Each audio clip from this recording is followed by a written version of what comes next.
imimmaan Oromoo bara baraan dhangala'u kunirree Rabbi singa'ee ajedhu dhiigni ilmaan Oromoo akka bishaaniitti akka bishaan galaanaatti akka jigu kunirree Kale awwale ganulaalata ijjiini mani onnenu hollata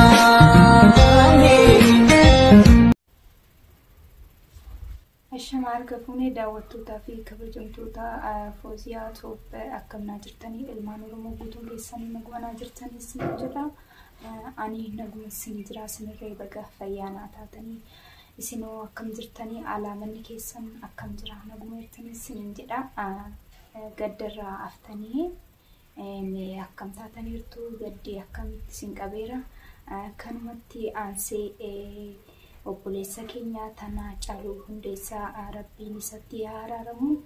Rabbiin nafsa isaa yaamaaru jechaati muuziqaa isaa tokkos ni affeere gara qophii tokkos ni qopheesseedha wannan dubbaddu tokkoon qaba wannan dubbaddu sunis warroota kuuloo yookiin immoo biltsiginnaa yookiin bilginnaa warri deeggartan warroota biltsiginnaa yookiin immoo bilginnaa jedhan kanaafan qabadhee dhiyaadhe innis immoo maal tan ilaale yoo jettan warri chaayinala kiyya jala deemtanii keessattuu afaan Oromoffaatiin warri deemtanii koomentii nuuf barreessitan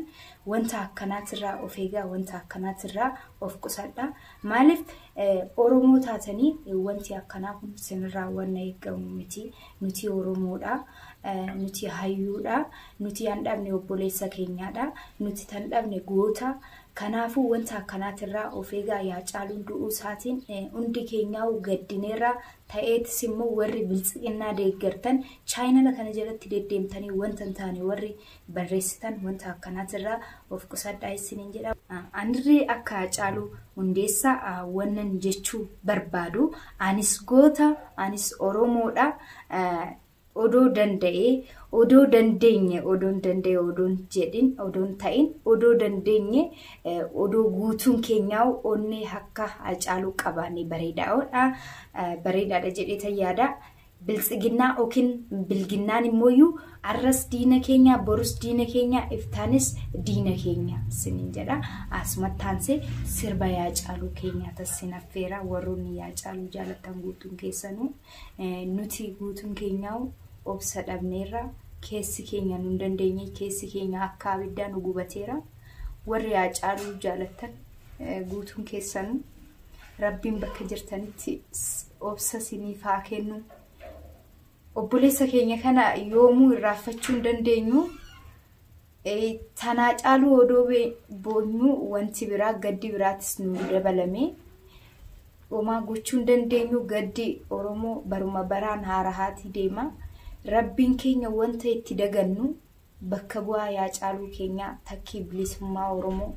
takkii wanta Oromoon itti gammadu tokko Rabbiin nuuf haa baasu jecha muuziqaa kana sinaffeera sinin jedha.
Caaluu Hundeessaa Oromiyaa maaltu gadhiisaa Oromiyaa maaltu dhiisaa jedheera bilginnaadhaaf yookiin immoo biltsiginnaadhaaf jennee Oromiyaa teenya handhuura teenya yoomiyyuu gad hin dhiisnu yoomiyyuu hin dhiisnu qabsoon Oromiyaa yoomiyyuu itti fuftii amma bilisummaa argintu jechuudha. Gaddi obboleessa keenya garaa keenya keessaa yoomiyyuu tan hin baane yaa ta'u malee yaa caaluun hin duune. Seenaa garaan baane nuuf ta'urre nuti ilmaan Oromoo nuti tan gadduu qabnu du'a Oromoo du'a yaa caalu oduun ta'in Oromoo ta'anii warroonni biltsiginnaa deeggaran warroonni bilginnaa ta'an kun isaaniif tan bo'uu qabnu isaanii tan du'e Oromoo ta'anii warra Oromoo gurguran Oromoo ta'anii warra dhiiga Oromoo dhugan Oromoo ta'anii warra Oromoo nyaatan isaanii tan du'e yaa caalu hin duune yoomiyyuu seenaan isaa bara baraan ka'a. Yaa caaluun goota goototaati inni hin duune tan du'e bilginnaa warra deeggaran kanaa jechuudha. Oromoota akkasii wanta taane oduun taane olii gadi oofu tan qoonqoo isaaniitiif warra garaatiif buluu jechuudha tan du'e malee yaa caaluun hin duune.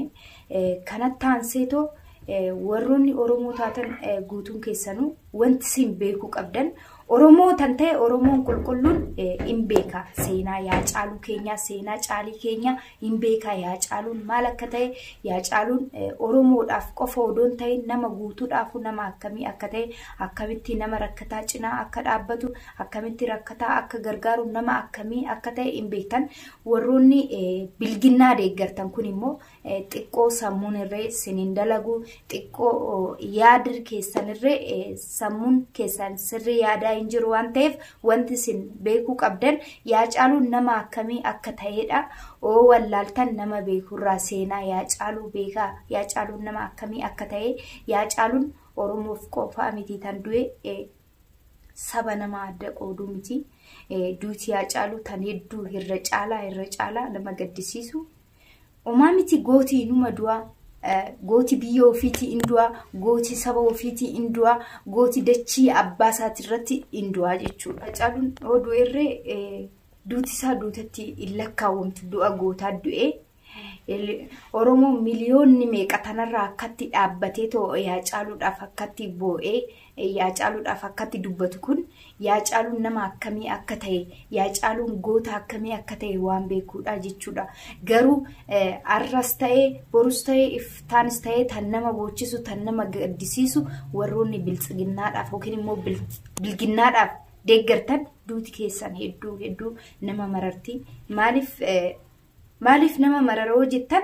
Oromoodha waan feetanis taatan garaa nama nyaattan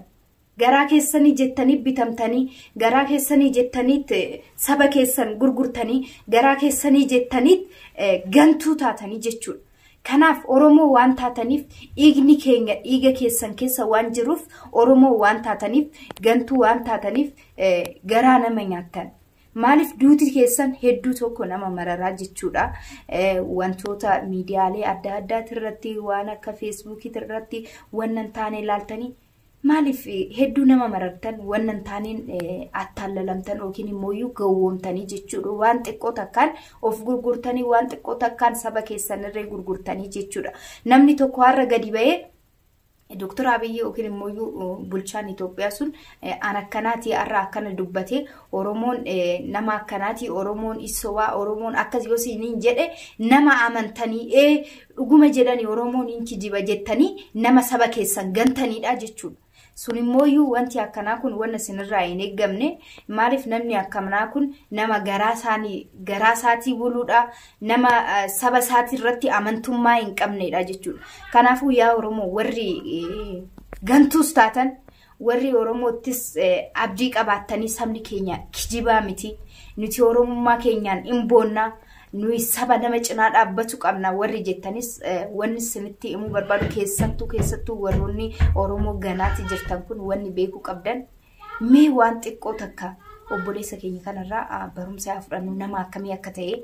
ofiisaatii odoo mana hin qabaatin mana kiraayii keessa jiraachaati eeyyecha gargaara. Mee nama kamii hundumti keenyaa hin beekna nama kamii ani garuu waan karaa kiyya keessa kiyya laaletan namni kamiyyuu osoo ofiisaatii hin ta'in nama biraatiin nan ta'aa hin jedhu. Namni tokkorree barsiisaan tokko hoggaa barsiisu dura ofii keetiif ta'ee ofii hoggaa taate namaaf taataa jedha. Yaa caaluun garuu ofiisaati odoo intayin namaaf ta'aati angaarraatitti jiraate nama kamiyyuutti ana akka kootititti sheenaa garaadhaa hin baane annatti ta'ee yaa caaluun hin duune tangaraa koo na nyaatu tangaraa koo na gubu garuu ofiisaati odoo hin jiraatin warra saati osoo hin jiraatin injoollee saasan arra karaarratti arcaase isaanii waan tokko osoo hin godhin miskiina cinaa dhaabbatee iyyecha cinaa dhaabbatee ofiisaati mana odoo hin jiraatin iyyecha gargaaraati obboleessi keenya kun ofiisaati mana ala oolee dhufee aduun isa gubdee bokkeenyitti roowee mana jalatti isa jalatti galu odoo hin qabaatin miskiina gargaaraati ture ani angaraa na nyaatu yaa caaluun maaliif obboleessi keenya kun nama akkamii oota'e duniyaa tana jibbee jireenya duniyaa tanaa jibbee saba isaatiif jiraate dhugumatti karaa rabbii deemeera dhugaa an akkasaa karaa rabbii deemin jiru akka rabbiinuu jedhetti waan qabdanirraa nama dhabee kennaa tan qabdanirraa tan dhabee firaa akkuma jedhanittu yaa caaluun saba isaatiif kufee ka'us karaa rabbii qabatee jira yoomiyyuu inni nama jannataati mee anga ta'e namni kamiyyuu anga akka yaa caaluu intaana jechuu hin dandeenyu tan akka yaa caaluu yoomiyyuu hin jiru yoomiyyuu hin ummatu kanaafuu obboleessa keenya kanarraa barumsa baay'ee fudhanneerra garuu tan akkasaa ta'uu hin dandeenyu garuu rabbiin keenya hin danda'a waan hundaa akka yaa caaluu kana hunda keenya nuufaa godhu kanumatti aansee obboleessi keenya yaa caaluun oggaaduu wanta lama nutti gatee du'eera innis immoo amaanaa Oromooti inni tokkoffaan Oromiyaa bilisa baasu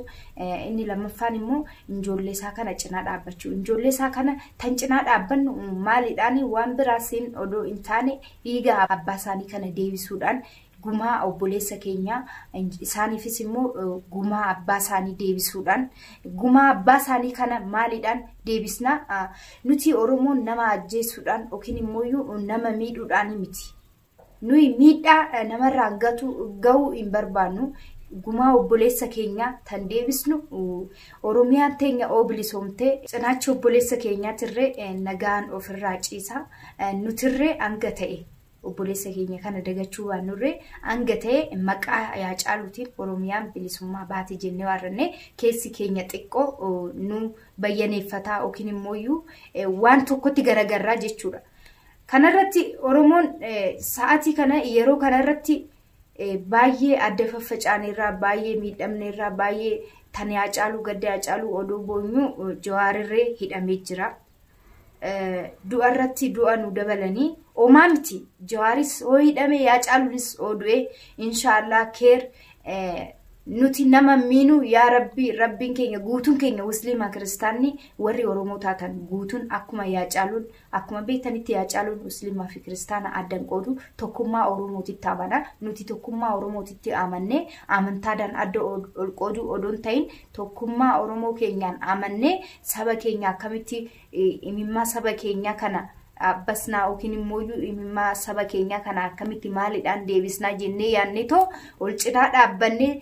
waan biraatiin ol qoodu amantaadhaan ol qoodu odoon ta'in Jawaar hidhame kunis akkamitti mana hidhaadhaa bahuu danda'a Oromiyaan teenyas akkamitti bilisoomii dandeessi jennee yaaduu qabna warroonni bilisinnaa deeggartan warri bilginnaa deeggartan kana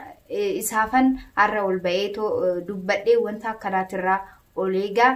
boru maaltu nutti dhufaa jedhaa too yaada isinis Oromoodha saba biraati miti guyyaa Oromiyaan teenya bilisoomte guyyaa Oromoon ol ka'ee harka isaa ol qabatee guyyaa nutis immoo guyyaan nuuf dabartee dhiigni obboleessa keenyaa nuuf deebi'ee morba keenya ol qabannee Jawaaris immoo mana hidhaati ba'ee nutis immoo rabbiin guyyaa nuuf dabarsee guyyaa amtuu sana nuuf dabarsee akka namaatitti nama taane hawwiin keenya habdiin keenya bakka nuuf ga'ee maal taana sinis saba Oromooti saba keenya kanaaf maal deebii qabna jedhaatoon yaada isiniin jedha wanni jedhu tokko hin jiru isin immoo warri Oromoo taatan yaa Oromoowwan koo yaa saba koo yaa lammii koo yaa dhiiga koo hedduun sin jaaladha rabbi sin jinaa yaa dhaabbatu siniin jedha wanni siniin jedhu tokko hin qabu.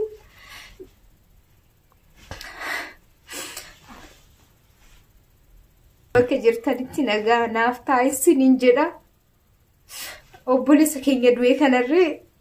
rabbiin warra isaa yaa jabeessu hawwoota keenya gootota keenya hidhamerree rabbiin hidhaadhaan saanaa baasu imimmaan Oromoo bara baraan dhangala'u kunirree rabbiin sin ga'ee yaa jedhu dhiigni ilmaan Oromoo akka bishaaniitti akka bishaan galaanaatti akka jigu kunirree yaa rabbiin sin ga'ee nuunaa jedhu nuti dadhabnee jirraa boonyee dadhabnee jirraa wanni goonu tokko hin jiru qabsoo kana akkumatti itti fufaadha yaa Oromoo guutuun keessanuu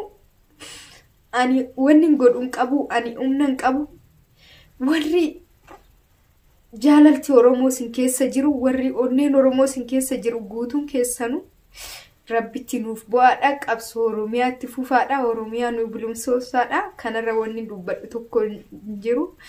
oonan jechan taane dubbadhee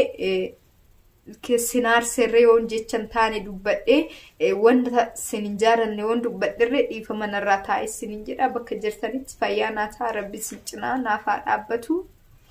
nagaa guutuu keessanas siniif hawwa assalaamu alaykum wa rahmatullahi wa barakaatuh